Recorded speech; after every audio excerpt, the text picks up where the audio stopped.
দোকানে বসলে সিগারেট টানে কেউ, অসুবিধে কেউ আরেকটা করে, কেউ আরেকটা করে, অনেক লোক এখানে বসে না, বিশেষ করে আমাদের লোকেরা বসে এখানে দোকানে ইচ্ছাকৃত ভাবে বসেন। কারা কারা দেখি এমনি বসে আড্ডা টাড্ডা দেওয়ার জন্য, চাটা খাই একটু গল্প টল্প করে, খুব কম দেখবেন দুই সাইড।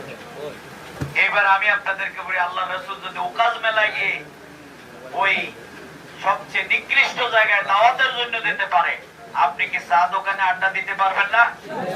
বসতে পারবেন না? কারা কারা পারবেন দেখি হাত তুলেন তো দেখি। এটা সাংগঠনিক দায়িত্ব। বসবে, চা খাওয়াবে, আর যদি চা খাওয়ানোর অভ্যাস যদি না থাকে, তাহলে আমি কালকে বলছিলাম যে অনেকক্ষণ বসলে যে কোনো একজন আপনারা খাওয়াই দিন। কেন আমাদের সমাজের মানুষ অনেক অতিথি পরায়ণ। দেখবে যে আপনি চুপ করে বসে রয়েছে, খানো না খাওয়ানো না, বলবে চাচা চা খা। এরকম অনেক লোক আছে, আমাদের যুবকেরা আছে, সবাই চাটা খাওয়াই দেয়। তাহলে চা খাওয়াবেন তো সবাই রে? আর খাওয়া খাইলে যদি কি খাওয়ায় সেটাও খাই, কিন্তু খাওয়ানোর নিয়তেই যাইবে, তাহলে আমরা এই জায়গায় বসতে হবে।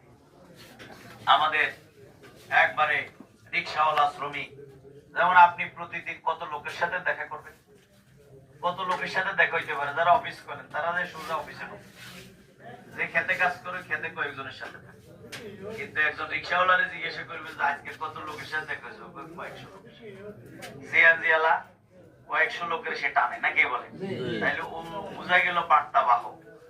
ওর কাছে যদি দাওয়াত দেয়া যায়, ও একদম তার দিয়েছে 100 লোকের কাছে না, কে বলে যে ভাই খবর কিন্তু একটা আছে, সেটা কি চতুর্দিকে রব কিন্তু একটাই, তারই পাল্লা। ওই মা বোন যেটা শুনছে সে মাথায় নিচ্ছে যে সেও কয় যে না এখন তাহলে দাঁড়িয়ে পাল্লা, ইনশাআল্লাহ দাঁড়িয়ে পাল্লা নাকি।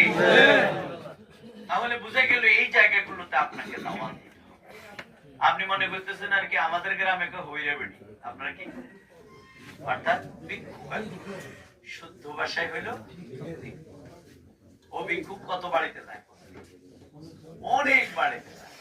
ওই ভিক্ষুককে যদি আপনি বুঝাই দিতে পারেন, তাহলে সে ঘরে ঘরে যায়, কিন্তু দাঁড়িয়ে পাল্লার দাওয়াতে কাজ করছে, ঠিক না? এটাকে বলে প্রভাবক।